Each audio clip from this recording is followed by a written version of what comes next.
ఏకనాథ్ మహారాజ్ వృత్తాంతము. గోదావరి పుణ్యనదీ తీరంలో పైఠనపురం అను గ్రామము కలదు.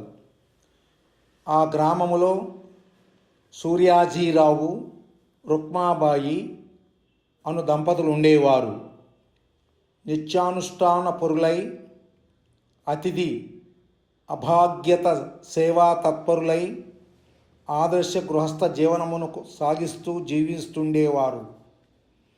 అసంతృప్తికి ఆలయమైన నామరూప జగత్తులో శాశ్వతానందమును అనుభవించగలిగే వారెందరుంటారు? వెలితి లేని ప్రాణులు ఎందరుంటారు? ఉన్నది పోతుందేమోనన్న బాధ ఒకవైపు సాగుతుంటే, లేనిది లభిస్తుందో లేదోనన్న వ్యధ మరొక వైపు లాగుతుంటుంది. ప్రతి వ్యక్తి ఈ సంశయ ఊయల నెక్కి ప్రయాణము చేస్తూనే ఉంటాడు. సూర్యాజీ దంపతులు సంతృప్తికర జీవనమును గడుపుచున్నను వారి హృదయాలలో అర్థం కాని వెలితి కూడా చోటు చేసుకునే ఉన్నది. పున్నామ నరకము నుండి కాపాడి సద్గతిని ప్రసాదించే కుమారుడు లేడని వ్యధ చెందేవారు. నిరంతరము పాండురంగని సేవ చేస్తూ తమ అభీష్టమును అనుగ్రహించమని ప్రార్థించేవారు. పాండురంగని ఆశీస్సులు ఆ పుణ్య దంపతులకు లభించాయి. వారికి ఒక కుమారుడు కలిగాడు. ఆ బాలుడికి ఏకనాథ్ అని నామకరణం చేశారు. భగవద్ అనుగ్రహంతో జన్మించిన ఏకనాథుడు బాల్యము నుండి ఆధ్యాత్మిక విషయములందు ఆసక్తి చూపుతుండేవాడు. ఆసక్తి పెరిగి పెరిగి పెరిగి ఆశయ సిద్ధికి అన్వేషణగా పరిణమించింది. బాహ్య విషయములందు అనురక్తి కలగడం లేదు. శైశవ క్రీడల యందు అభిలాష కనిపించడం లేదు. నిరంతరము వైరాగ్య జనిత మనస్కుడై ఉదాసీనంగా కనిపించేవాడు. పోగొట్టుకున్న ఏదో వస్తువును వెతుకుతున్నట్లు అతని నేత్రాలు గోచరమయ్యేవి. దృష్టి సదా ఆకాశాన్ని అంటిపెట్టుకుని ఉండేది. భోగభాగ్యాల మధ్య తూగుతున్నను భగవంతుడికి దూరమైన బ్రతుకు నిరర్ధకమని ఆ పసి హృదయం ఆరాటపడసాగింది. ఒకనాడు ఏకనాథుని స్నేహితులు అరుదెంచి క్రీడించుటకు రమ్మని కోరుతారు. ఏకనాథ స్వామికి ఆటల యందు ఆసక్తి లేకపోయినను మిత్రుల ప్రోద్బలంపై బయలుదేరతాడు. ఆట సాగుతుండగా ఏకనాథుడు ఓడిపోయాడంటూ మిత్రులందరూ కేరింతలు పెడతారు. ఏకనాథుడు ఆలోచన సాగరంలో మునక వేస్తాడు. అవును, వారు చెప్పినది వాస్తవమే. నేను నిజంగానే ఓడిపోయాను. భగవానుని మరచి జీవనము కొనసాగించు నేను అపజయానికి మారుపేరు. నేను తప్పక గెలవాలి. లేనిచో ప్రశస్తమైన మానవ జన్మయే వృధా పోతుంది. గెలుస్తాను, తప్పక గెలుస్తాను, భగవంతుని గెలుచుకుంటాను అని చింతిస్తూ అంతర్ముఖుడయ్యాడు. ఏకనాథుని స్నేహ బృందమంతా క్రీడల యందు లగ్న మనస్కులై ఉన్నారు. ఏకనాథుడు అక్కడి నుండి దూరంగా వెళ్ళి ప్రక్కనున్న వనవాటికలో ప్రవేశిస్తాడు. వైరాగ్యము హృదయం నుండి పెళ్ళుబుకుచుండా ఒక వృక్ష ఛాయలో ఆసీనుడై అంతర్ముఖుడవుతాడు. బాహ్య ధ్యాస నుండి విడివడి అంతరాత్మతో రమించసాగాడు. ఆట ముగియగానే స్నేహితులందరూ కలిసి ఏకనాథుని అన్వేషిస్తూ వన ప్రదేశానికి అరుదించారు. అచ్చడొక అద్భుత దృశ్యమును గాంచి నిశ్చేష్టులయ్యారు.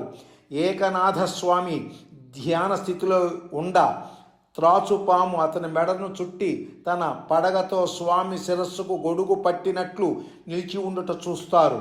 సర్పము తన మెడను చుట్టి ఉన్నను దేహధ్యాస లేకుండగా ఏకనాథుడు ధ్యాన స్థితి యందు స్థిరముగా నిలువసాగాడు. బాలుడు దిగ్భ్రాంతి చెంది చూస్తుండగానే సర్పము ఏకనాథుని వదిలి దూరంగా వెళ్ళిపోయింది. ఏకనాథస్వామి దృష్టి బహిర్ముఖమైంది. స్నేహితులందరూ స్వామిని చుట్టుముట్టి జరిగిన విషయమంతా చెప్పారు. ఏకనాథస్వామి అలా ఉండటాన్ని గూర్చి ప్రశ్నించసాగారు. స్వామి ప్రసన్న వదనంతో స్నేహితులను సమీపించి వారిపై కరుణా దృష్టిని సారిస్తూ, మిత్రులారా, నాకు ఆంతర్యంలో భగవానుని దర్శనం లభించింది. భగవానుని అమృతవాక్కు నా హృదయంలో వినిపించింది. దౌలతాబాద్ నగర నివాసి అయిన జనార్దన్ పంతుని గురువుగా స్వీకరించి సేవించమని ఆదేశం అందినది. నేను గురు సాన్నిధ్యమును పొందుటకు బయలుదేరుతున్నాను అని మిత్ర బృందమును కౌగిలించుకొని వారి నుండి వీడ్కోలు తీసుకుని వెనుదిరిగి చూడకుండా దౌలతాబాదు చేరాడు.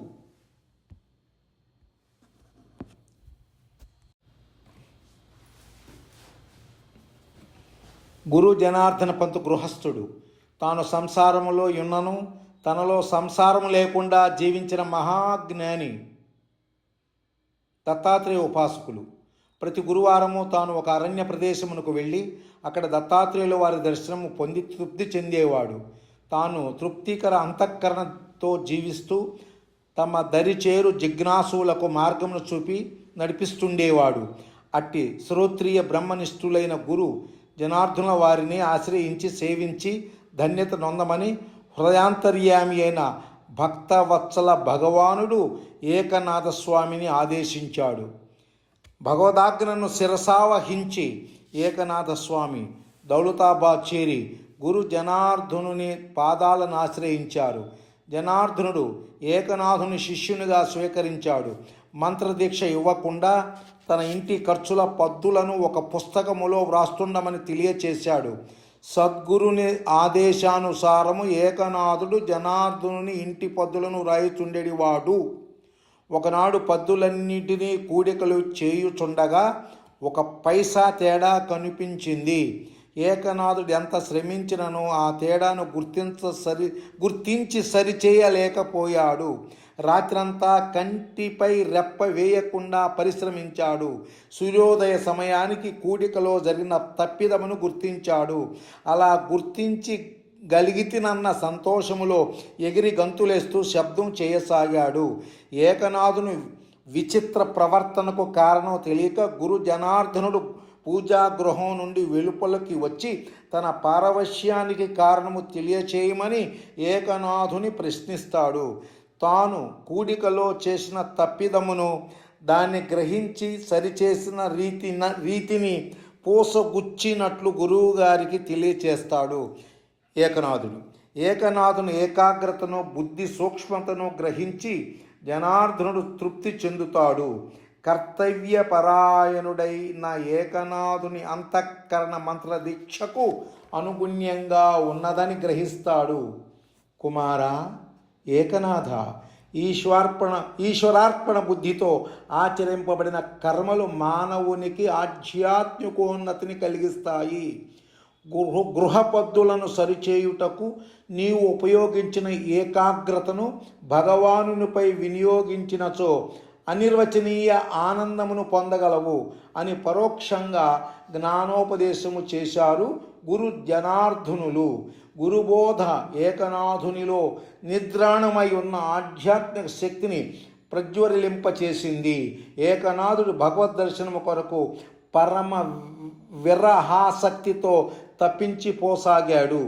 గురు జనార్దనుడు గురువారము నాడు యథావిధిగా దత్తాత్రేయుల వారి దర్శనమునకై అరణ్యమున కేగుచ్చు ఏకనాథస్వామిని వెంటబెట్టుకుని వెళ్తారు. ఏకనాథ, ఈనాడు నీకు గురు దత్తాత్రేయుల వారి దర్శనము కాగలదు. జాగరూకుడవై ఉండుము. భగవాన్ దత్తాత్రేయుల వారు ఏ రూపముతోనైనను కనిపించవచ్చును. భ్రాంతికి లోనుగాకుము అని చెప్పి అరణ్య ప్రదేశమునందు ధ్యాన స్థితిలో ఆసీనులైరి. కొంతసేపటికి ఒక వికృత రూపధారి అచ్చట కరుదించెను. గురు జనార్దనుడు ఆ నూతన వ్యక్తి పాదములపై బడి ప్రణమిల్లెను. ఏకనాథుడు ఆ వ్యక్తిని చూసి అసహ్యించుకుంటాడు. జనార్దనుని ఆశీర్వదించి ఆ వ్యక్తి అదృశ్యమవుతాడు. గురు జనార్దనుడు ఏకనాథుని సమీపించి, వత్స ఏకనాథ, ఎంత అపచారము చేసితివి. ఆ వచ్చిన వ్యక్తి ఎవరో కాదు, అతడే అనసూయాపుత్రుడైన దత్తాత్రేయుల వారు. త్రిమూర్త్యాత్మక శక్తి స్వరూపము. చేతికందిన అపూర్వ అవకాశమును జార విడుచుకొంటివి అని తెలియచేయగానే ఏకనాథుడు దుఃఖవదనుడై విలపించసాగాడు. శిష్యుని పరితాపమును గాంచి హృదయము ద్రవించిన గురు జనార్దనుడు, ఏకనాథ, దిగులు చెందకు. నీలోనున్న కొద్దిపాటి అజ్ఞానము కూడా ఈ సన్నివేశముతో పటాపంచలైనది. వచ్చే గురువారము నాడు నీవు దత్తాత్రేయులు వారి దర్శనమును పొందుటయే గాక వారి అనుగ్రహమునకు కూడా పాత్రుడవయ్యదవు అని ఆశీర్వదించారు. మరుసటి గురువారము గురు జనార్దనులు ఏకనాథుని వెంట నిడుకొని అరణ్యానికి ప్రయాణం సాగిస్తారు. ఒక వృక్ష ఛాయలో ఆసీనులై ధ్యానము చేయుచుండగా మెరుపు మెరుస్తుంది. ఒక దివ్య కాంతి వలయం గోచరిస్తుంది. నేత్రాలు తెరుస్తారు. దత్తాత్రేయులు వారు ఒక ఫకీరు వేషంలో దర్శనమిస్తారు. అతని చుట్టూ 4 కుక్కలుంటాయి, 6 మేకలుంటాయి. దత్తాత్రేయుల వారి ఏకనాథుని దగ్గరగా పిలిచి అతని చేతికి ఒక ఖడ్గమునిచ్చి తనతో ఉన్న 6 మేకలను ఖండించమని చెబుతారు. ఏకనాథ స్వామి భగవదాజ్ఞను శిరసావహించి మేకలను ఖండిస్తారు. వెంటనే అక్కడ గోచరమగుతున్న దృశ్యమంతా అదృశ్యమైంది. ఫకీరు స్థానే దత్తాత్రేయులు వారు ప్రసన్నవదనంతో దర్శనమిస్తారు. బ్రహ్మ విష్ణు మహేశ్వర రూపములతో 3 శిరస్సులు 6 చేతులతో దర్శనమిస్తారు. శంఖ చక్ర గదా పద్మ త్రిశూలములతో అద్భుత దర్శనమిచ్చి అనుగ్రహిస్తారు. పాల భాగమున విభూతి ధారణ చేసి తులసీమాలను పుష్పహారములను కంఠమునందు ధరించి పాదుకలు పాదముల యందు ధరించి కామధేనువు వెనుక నిలబడి ఉండగా దేదీప్యమానంగా దర్శనమిచ్చి అభయప్రదానం చేస్తారు. ఏకనాథ స్వామి దత్తాత్రేయుల వారికి సాష్టాంగ నమస్కారం చేసి తన కన్నీటితో స్వామి పాదాలకు అభిషేకం చేస్తారు. దత్తాత్రేయుల వారు ఏకనాథుని చేరబిలిచి, ఏకనాథ, నీవు ఖండించిన మేకలు ఏమిటో తెలుసా? అవియే కామ, క్రోధ, లోభ, మోహ, మద, మాత్సర్యములనడి అర్షడ్వర్గములు. నీవు అర్షడ్వర్గములను అంతమొందించి అంతఃకరణ శుద్ధిని పొందావు. ఇక నీ శేష జీవితమును హరిసేవకు వినియోగించుము. హరిగుణములను అభంగ రూపముగా రచించి గానము చేయుచు తరించుము. వాల్మీకి విరచితమైన శ్రీమద్ రామాయణ కావ్యము, వేద వ్యాస ప్రణీతమైన శ్రీమద్ భాగవత గ్రంథము సంస్కృత భాషలో ఉన్నవి. సంస్కృతము తెలియని వారు అందులోని తత్వ రహస్యములను జీర్ణించుకున్నటకు అవకాశము లేక ఉన్నది. కనుక నీవు రామాయణ భాగవత కావ్యములను ప్రాకృతమైన మరాఠీ భాష యందు రచించుము అని అమృత సందేశమునిచ్చి అంతర్ధానమయ్యెను. పూర్ణ హృదయముతో సంతృప్తి చెందిన అంతఃకరణతో ఏకనాథ స్వామి గురు జనార్దనులను అనుసరించి దౌలతాబాదు చేరుతారు. దత్తాత్రేయుల వారి దర్శనంతో పాద స్పర్శనంతో ఏకనాథ స్వామిలో అవ్యక్తంగా ఉన్న ఆధ్యాత్మిక చైతన్యము బహిర్గతమైనది. నిరంతరము భగవన్నామామృత పాన చిత్తుడై కాలం గడిపేవాడు. భగవద్గుణ శ్రవణ కీర్తనాదులలో మేను మరచి పరవశించిపోయేవాడు. శరీరము పులకాంకితమై నేత్రాల వెంబడి బాష్పాలు రాలుచుండేవి. ఏకనాథ స్వామిలో పడసూపే భావగర్భిత ఆధ్యాత్మిక సౌందర్యమును గురు జనార్దనుడు తిలకించాడు. శిష్యుని అసమాన భక్తి పాటవమును గుర్తించాడు. త్వరలోనే ఏకనాథుడు పరమ భాగవతుల కోవలో చేరనున్నాడని గ్రహించాడు. అట్టి పరమ భాగవతుడైన ఏకనాథుని చేత సేవ చేయించుకోవడం భావ్యం కాదని భావించాడు. ఒకనాడు ఏకనాథుని పిలిచి, వత్స ఏకనాథ, భగవంతుడు దయాస్వరూపుడు. తనను విశ్వసించి అనుసరించే భక్తులను తానెప్పుడూ రక్షిస్తూనే ఉంటాడు. నీ భక్తి పరాకాష్ఠను అందుకున్నది. పాండురంగని అనంత కృపా కటాక్షము నీపై వర్షిస్తున్నది. నీవు ఈ జన్మలోనే తరిస్తావు. ఏకనాథ, భక్తుడు అయిన నీవు పరమ భక్తులు గతంలో నడిచిన బాటను అనుసరించి జీవించుట ఏ ధర్మమని నా అభిప్రాయము. సతరతి లోకాం స్థారయితి. తాము తరిస్తూ భక్తులు లోకాన్ని తరింప చేస్తారని నారద భక్తి సూత్ర ప్రబోధము. భాగవతులందరూ గృహస్థాశ్రమములోనే తరించారు. గృహస్థాశ్రమమే నిరపమాయమైనది. మోక్ష సామ్రాజ్యమును చేరుటకు సులభమైన మార్గము. కనుక నీవు నా ఆజ్ఞానుసారము గృహస్థుడవై ఆదర్శ జీవితమును గడిపి భక్తి మార్గమున చెరించు భాగవతుల అనుకరింపదగిన రీతిలో మనుగడను సాగించి నీవు తరించి లోకాన్ని తరింపచేయుము అని గురు జనార్దనుల వారు తెలుపగా, గురువు గారి ఆజ్ఞను ఏకనాథుడు శిరోధార్యంగా భావించి పైటనపురము వచ్చి తల్లిదండ్రుల ఆదేశానుసారము సకల సద్గుణ సంపన్నురాలు ఆదర్శ సుగుణశీలి అయిన గిరిజాబాయి అను కన్యను వివాహమాడెను.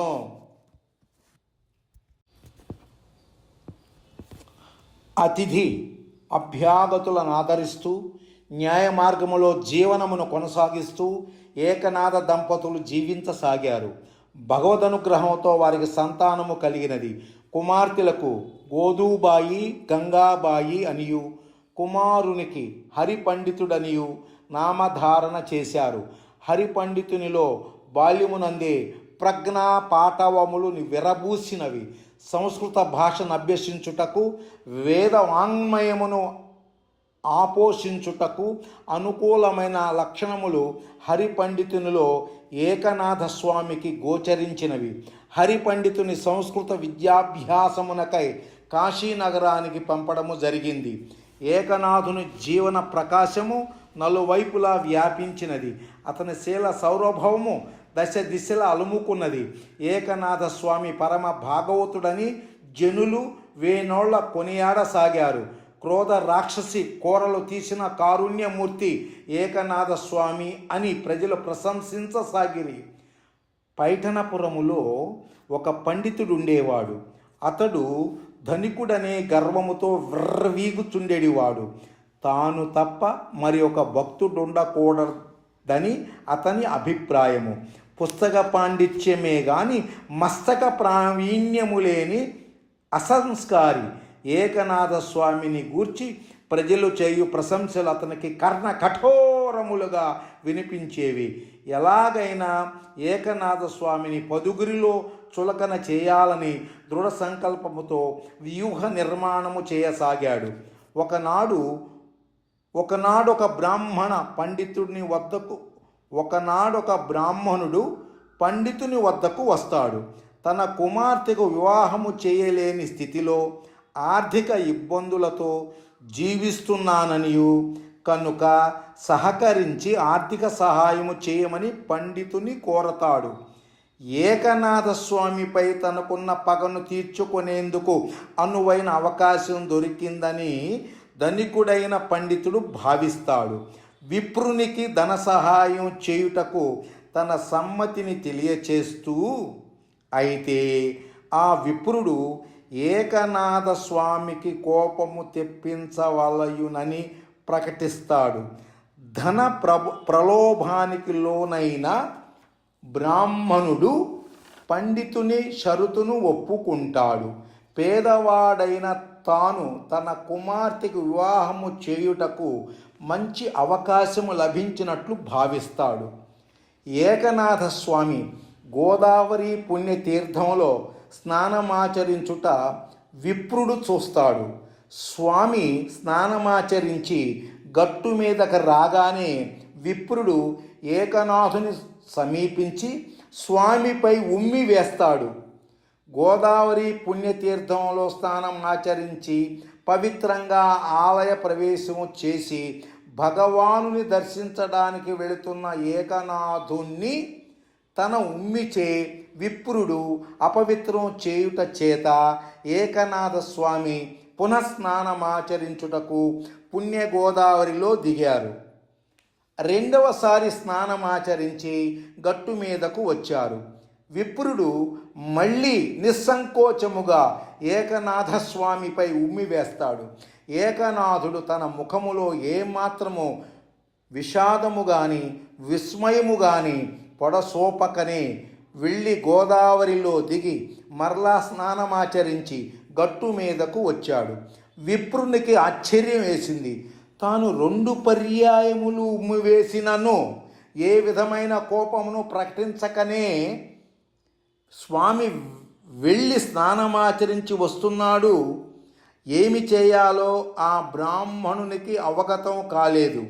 మళ్ళీ ప్రయత్నం చేసి చూద్దామని భావించి చీమకైనను హాని చేసి ఎరుగని ఏకనాథ స్వామిపై మూడవసారి ఉమ్మివేశాడు. స్వామి మూడవసారి కూడా వెళ్ళి గోదావరి తీర్థంలో స్నానమాచరించి గట్టు మీదికి చేరాడు. బ్రాహ్మణులో భ్రాంతి పొరలు తొలగిపోయాయి. అజ్ఞాన కుడ్యాలు ధ్వంసమయ్యాయి. మహాత్ముల అంతఃకరణ శోభ మనస్సును కలవరపరిచింది. పశ్చాత్తాప హృదయము కుమిలిపోయింది. పశ్చాత్తాపంతో హృదయము కుమిలిపోయింది. తాను చేసిన తప్పు తన ఆంతర్యాన్ని ముక్కలు చేస్తున్నది. గుండెను అమాంతం పిండుతున్నది. నేత్రాల వెంట కన్నీరు కారుచున్న చేతులు జోడించి ఏకనాథ స్వామికి నమస్కరిస్తూ, మహాత్మా, నేను 3 సార్లు మీపై ఉమ్మివేశాను. మీరు నన్ను ఒక్క మాట కూడా అనకుండా, నిందారోపణ చేయకుండా వెళ్ళి స్నానం చేసి వస్తున్నారు. నిరపరాధులు నిర్మల చిత్తులైన తమను ఘోరంగా బాధ పెట్టాను. స్వామి, స్వామి, పాపాచరణకు పూనుకొనిన నాపై తమకు కోపము రాలేదా అని బ్రాహ్మణుడు వినమ్రతతో ప్రశ్నించాడు.